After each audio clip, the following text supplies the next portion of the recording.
They gave her poison on her birthday, but they all drank from her cup at the end. Please don't forget to tell us where you are watching from in the comments section.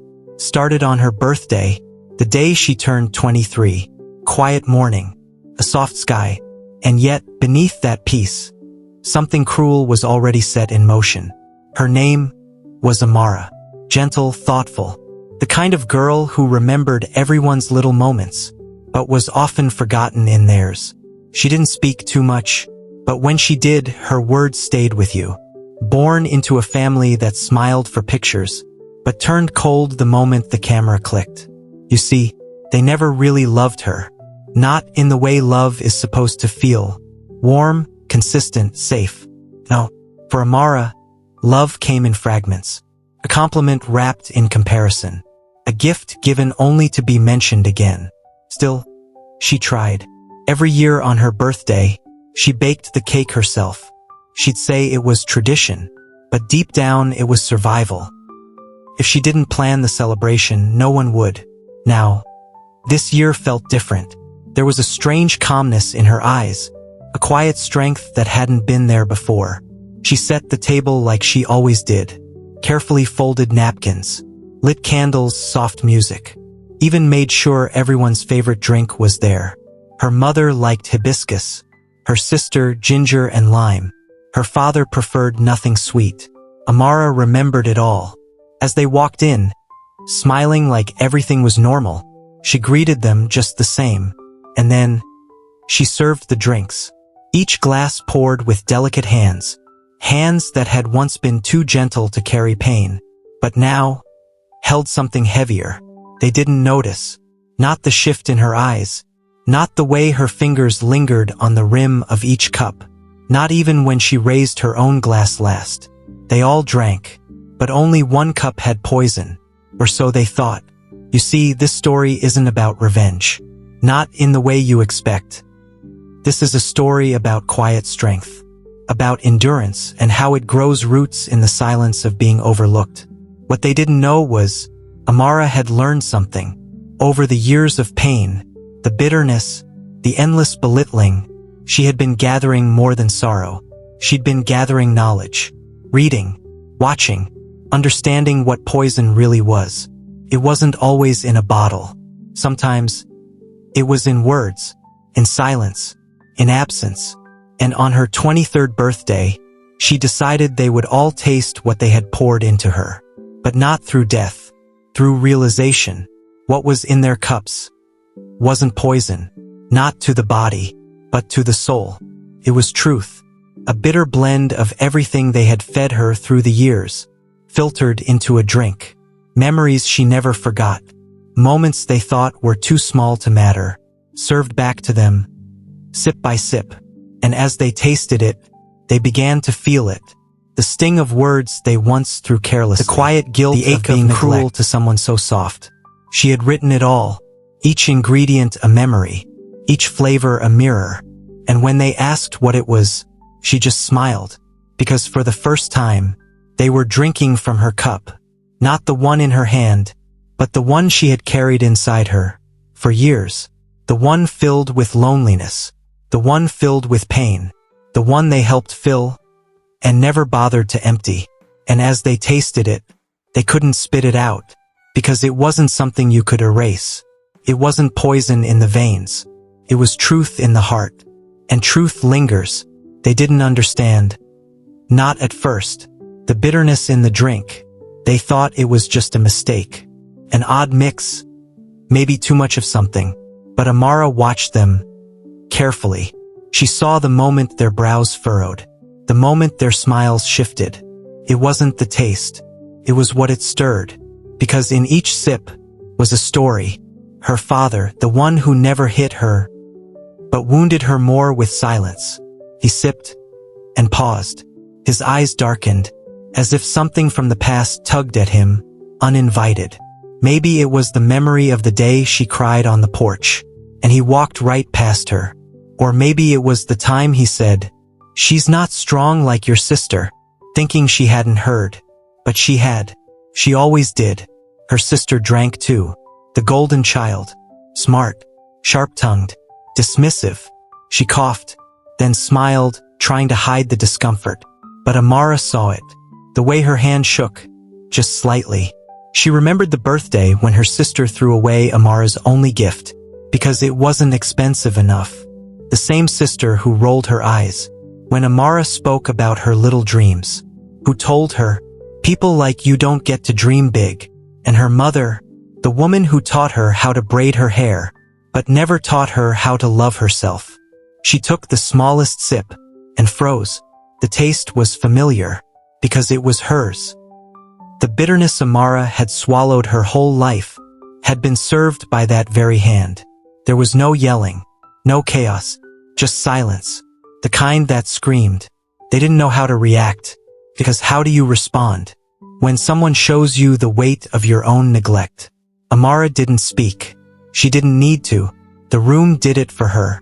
The ticking of the clock, the clink of glass against the table, the shifting of guilt in their eyes, and maybe, just maybe, a flicker of realization that what they had poured into her, she had held, not for revenge, not to hurt them back, but to show them, gently, painfully, what it felt like.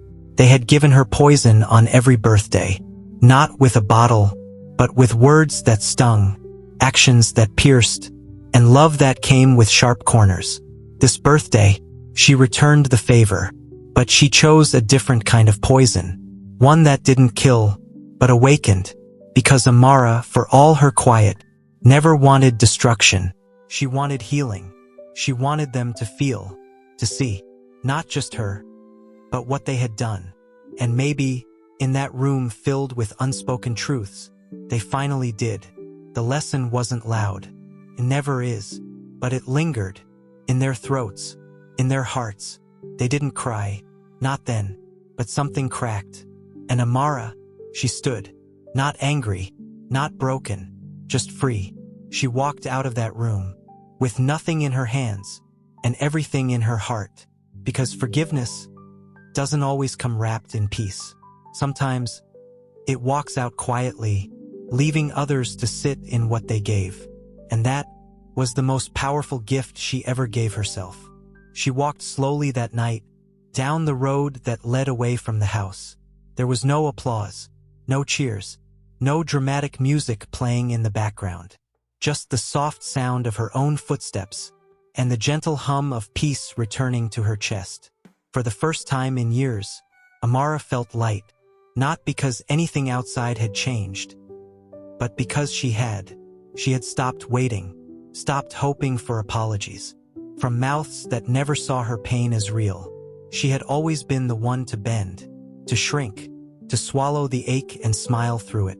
But that night, she chose herself, and that choice, it echoed louder than any birthday song they never sang. She walked past the small garden her mother used to keep, past the crooked fence her father always said he'd fix, but never did, past the memories tucked into the cracks of that house, all the little places where she once waited to be seen. But she didn't look back, because what waited behind her was not home, it was history. That night, Amara stayed in a tiny guest house, at the edge of town. It wasn't much, a single lamp, creaky bed, and a mirror that didn't judge her. She sat there, just breathing, and for the first time, she didn't feel like she had to earn her rest. You see, some people spend their whole lives trying to prove they're worthy of the very love that should have come freely. And when that love doesn't arrive, they turn inward. They ask, "What's wrong with me?" But the truth is, the absence of kindness in others is not a reflection of your worth. It's a mirror to their wounds, their blindness, their brokenness.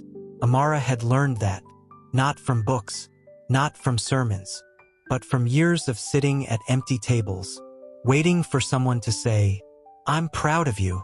No one ever did. So that night, she said it to herself. She stood in front of the mirror, barefaced, tired, but strong, and she whispered, "I'm proud of you." It wasn't loud, but it was real, and sometimes, that's enough. She didn't cry. Tears had already done their work. What she felt now was stillness, and in that stillness, she made a decision. She wasn't going back. Not just to the house, but to the version of herself that begged for scraps of love. Because once you've tasted the power of choosing yourself, you can't go back to starving. And so, the next morning, she made tea just for herself. No one to serve, no one to impress, just her and the warmth of something earned. And in that quiet morning light, Amara made a silent promise that from this day forward, her love would not be given to those who mistook it for weakness. She would pour into people who poured back. She would walk in rooms where she didn't have to dim her light to make others feel comfortable. And she would never again let anyone hand her poison and call it love, because now she knew what love really tastes like, and it doesn't leave you empty. The days that followed were quiet, not the kind of silence that hurts, but the kind that heals. Amara began to move differently. She didn't rush. She didn't flinch. She didn't wait for permission. She woke up when the sun touched her skin, not when duty knocked. She wrote in a small notebook, not poems exactly, but thoughts, fragments, little truths she'd carried in her bones for too long. Like, love isn't love if it only shows up when you're perfect. Silence can be loud when you need to be held. I mattered, even when they pretended I didn't. She didn't write these for anyone else. Not for pity, not for praise. She wrote them to remember that she had always known her worth. She had just been trained to forget it. In time, she started working at a small bookstore. It wasn't fancy, but it was filled with soft light and old stories. And in those pages, she found reflections of herself. Characters who had been wounded, misunderstood, left behind, but still, they rose. And somehow that gave her comfort, knowing she wasn't alone. That pain wasn't her identity, just a part of the path. People began to notice her, not the way her family once did, with conditions, with expectations, but gently, with respect, with care. A customer would smile and linger by the counter, just a little longer than needed. A coworker would offer to cover her shift, without being asked. And slowly, like spring waking up after a long winter, Amara bloomed, not loudly, not dramatically, but steadily. She started painting again. Little landscapes, soft faces, sunsets that looked like freedom. She hung one of her pieces in the corner of the store. No signature, no price tag, just a quiet part of herself, on display. One afternoon, an older woman walked in, hair silver, eyes wise. She paused in front of the painting and smiled. She turned to Amara and said, "You've lived through something, haven't you?" And Amara, she didn't need to answer, because survivors recognize survivors. That day they shared tea, stories, silences that didn't need filling. And for the first time in a long time, Amara felt seen, without needing to explain herself. There's a kind of power in surviving what was meant to break you, not because you fought back with fists, but because you kept showing up, with love, with softness, with truth. Amara wasn't angry anymore. She didn't carry bitterness, but she also didn't carry guilt, because what happened on that birthday wasn't cruel. It was necessary. It was the moment she reclaimed her voice, without shouting, the moment she stopped waiting and started living. And the lesson, the quiet thread running through it all, sometimes the kindest thing you can do for people who hurt you is show them the mirror and then walk away, not to punish them, but to finally choose yourself. Because healing isn't always about making peace with others. Sometimes it's about making peace with the parts of yourself that waited too long to be loved. Time, it has a way of softening the sharpest edges, but it also reveals truths we once buried. Beneath excuses, beneath noise, beneath family tradition. Months passed, seasons changed, and one day, a letter came, folded neatly, no return name, just her name, in familiar handwriting. The kind she hadn't seen since that night.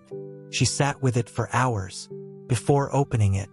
not because she feared what was inside, but because she was no longer rushing to hear apologies. That took too long to come. When she finally opened it, it wasn't what she expected. "No, I'm sorry."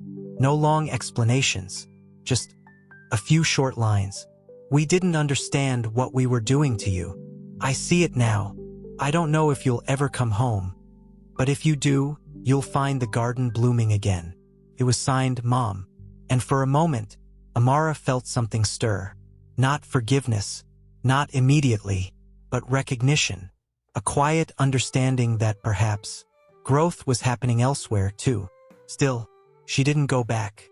She wasn't waiting for them to heal before she could be whole. She had her life now, her rhythm, her peace. And some wounds, they close from the outside in. You don't have to reopen them to prove they've healed. But what that letter did was remind her, people can change. Not always, not perfectly, but sometimes. And in the softest corners of her heart, she allowed hope to sit again.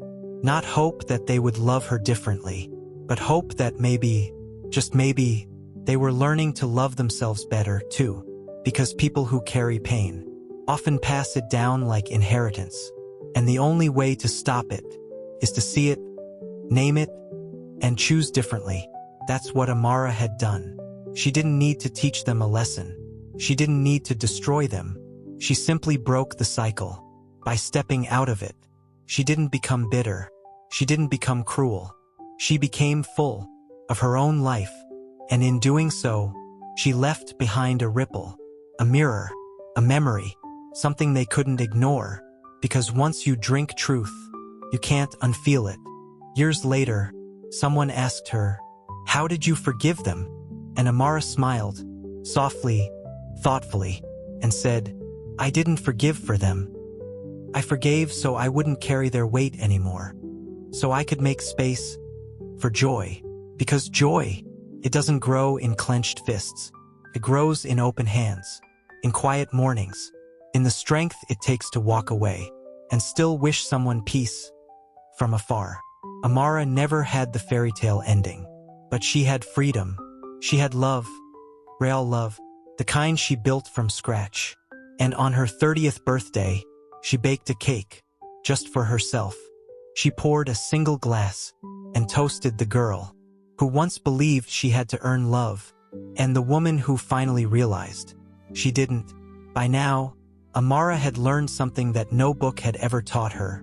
Healing isn't loud. It doesn't show up with banners and applause. It arrives quietly, softly, like the sun rising on a day you thought would be dark. And love, real love, doesn't always come from where you wanted it to. Sometimes it finds you in unexpected places, through unfamiliar voices. One afternoon, a little girl walked into the bookstore. She couldn't have been more than 10, big curious eyes, holding a wrinkled note that said, "I want a book that makes me feel brave." Amara knelt beside her.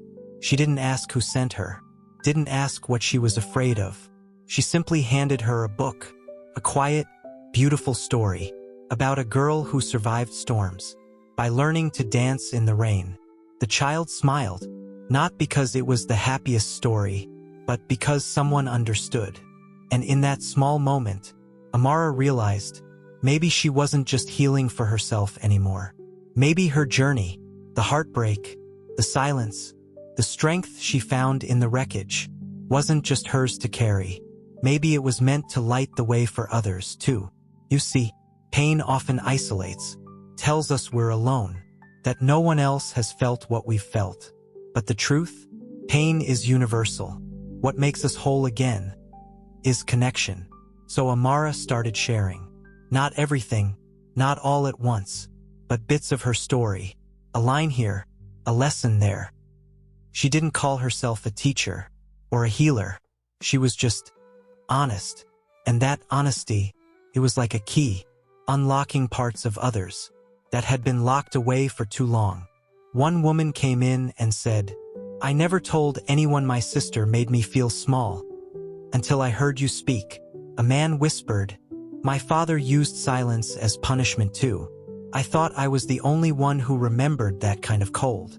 And another, "You gave words to what I could never explain." And Amara, she never replied with answers, only with presence. Because sometimes, healing isn't about fixing, it's about witnessing, sitting with someone in the dark, until the light finds them. That became her gift, not because she planned it, but because she lived it, and she learned, what we survive can become what we give, not as revenge, not as a weapon, but as medicine. The very poison they gave her had become a lesson, not just for her family, but for anyone who ever believed. They were too quiet to matter, too kind to be strong, too broken to be whole again. Amara had been all those things, and still, she rose, not to prove them wrong, but to prove to herself that her story didn't end in the room where they drank from her cup. Started there, but it grew far beyond it. Amara never set out to be remembered. She didn't want fame, didn't crave recognition. She just wanted peace. A life that didn't leave her questioning her worth or bracing for the next wound.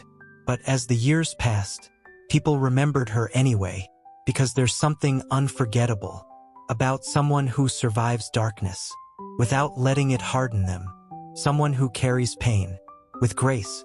One day, a letter arrived at the bookstore, old envelope, handwritten, from someone she hadn't seen in nearly a decade. Her sister. It said, "I still remember the taste of that drink, Amara. I didn't understand it then, but now, I do. You made me see myself, and it hurt. But it was the first time I saw you, really saw you." There was no request for forgiveness, no demands, just honesty, and that was enough, because by then Amara had learned, forgiveness doesn't mean returning. It doesn't mean pretending the past never happened. Sometimes, it just means letting go of the need to carry it. She wrote back, not to reopen the past, but to release it. A few simple words. "I see you now too." And that's more than I ever expected. They didn't become close. They didn't swap birthday cards or pretend the gap never existed. But they honored something deeper, truth, and the quiet kind of respect that grows when both people finally take responsibility for the pain left behind. Years passed. Amara turned 40, still quiet, still gentle, but now deeply rooted. She lived in a little cottage just outside the city, a porch with creaking steps, books lining every wall, sunflowers growing in the yard. On her birthday that year, a small group of friends gathered, people who knew her story and chose to love her anyway. There was no drama, no masks, no pretending, just laughter, warm light, and a single cake, baked by someone else, just for her. As the candles flickered, someone asked, "What's the biggest thing life has taught you?" Amara paused. Then she said, "That sometimes the most beautiful parts of our story come after the fire. Not because we escaped the flames, but because we let them refine us."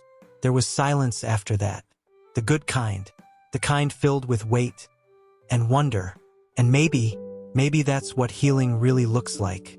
Not a clean, neat ending, but a life reclaimed, a quiet joy rebuilt from ruins, a heart that no longer flinches when loved, and a soul that knows, even if they once gave you poison, you don't have to carry it forever. You can turn it into something else, something honest, something whole. And one day, you'll lift your own cup again, not with fear, but with grace, and drink to the life you chose when they didn't choose you. Years had softened the edges of everything, even memory, but some things, they don't vanish. They shift. They breathe differently over time. They return, not to haunt, but to ask what you've made of them. One afternoon, while dusting the back corner of the bookstore, Amara came across an old box, unlabeled, worn. Inside were scraps of her younger self, a birthday card never given, an unfinished letter, a note that read, "Maybe if I become quieter, they'll love me more." She sat on the floor. Still, that version of herself felt like a stranger now, but a familiar one, the kind you don't speak to anymore, but still gnawed at across a room. She traced the handwriting. Small, hopeful, sad. And in that moment, Amara did something unexpected. She smiled, not out of joy, not out of mockery, but because she could finally say, "You made it. You didn't vanish.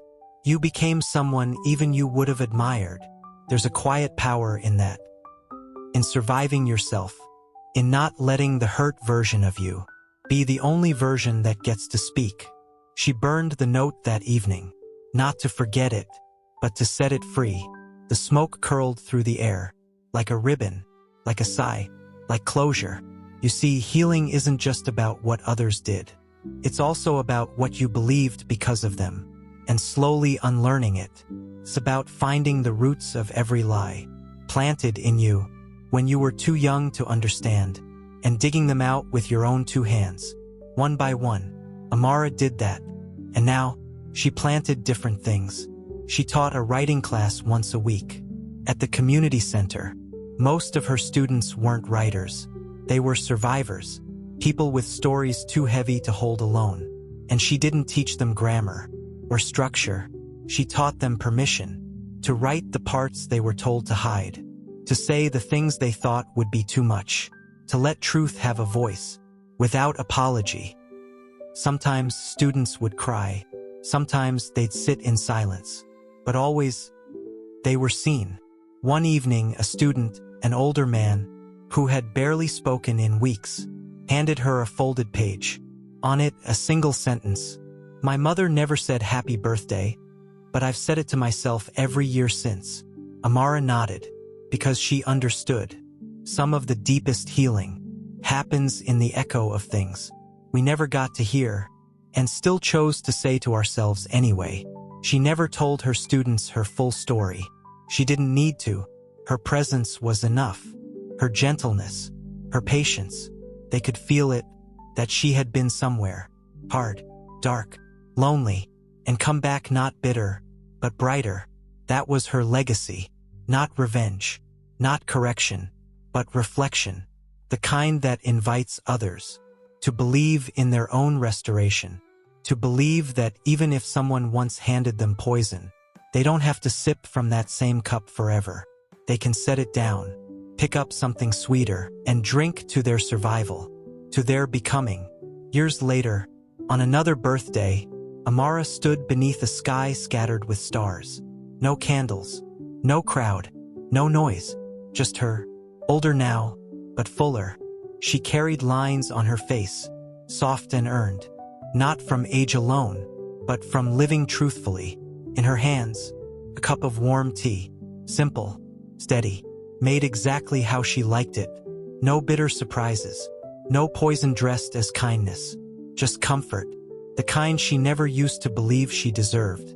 Behind her, the world she built, brick by quiet brick, not perfect, but hers, the kind of life that didn't beg to be seen, but couldn't be ignored. You see, the story didn't end the night they drank from her cup. That was simply the moment it turned, the moment she reclaimed her story, from the hands that fumbled it. She never told many people what happened that night, not because she was hiding it, but because she had outgrown it. And when something no longer defines you, you don't need to drag it around for proof. But in her quiet way, she carried the lesson and left trails of it wherever she went. Kind word, a handwritten note, pause to listen, a space made safer, simply because she had known what it was like to feel unsafe. That was her power. That was her gift. Not vengeance, not punishment, but presence. She became the woman her younger self once imagined, the one she feared she might never become. And that's where the story finds its truth. Because not all endings are dramatic. Some are quiet victories, peaceful night, a soft smile, a woman who lived fully, despite the odds. So when people asked her, "Do you ever regret it?" she'd simply say, "No, because everything they poured into me, the neglect, the silence, the bitterness, it never became who I was. It became the soil where I learned to grow differently." And maybe that's the lesson after all. that even if they hand you poison, you don't have to drink it. You can turn it into something else. Not overnight, not without pain, but over time, with patience, with honesty, with a decision to become something more than what they imagined for you. Amara didn't win by hurting them. She won by healing herself. And in doing so, she gave others permission to believe they could too. So if you've ever been handed pain on a day that was meant to be yours, if you've ever had to smile through a table where love was missing, just remember, you're allowed to walk away. You're allowed to start again. You're allowed to rewrite the ending, because you are not what they did. You are what you become after you decide to rise anyway.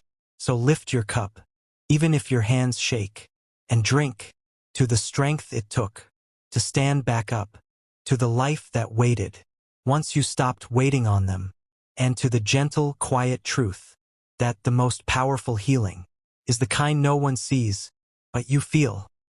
Every time you breathe freely, in your own skin again. The end. Please don't forget to tell us where you are watching from in the comments section. Thanks for watching, and also don't forget to subscribe to our channel.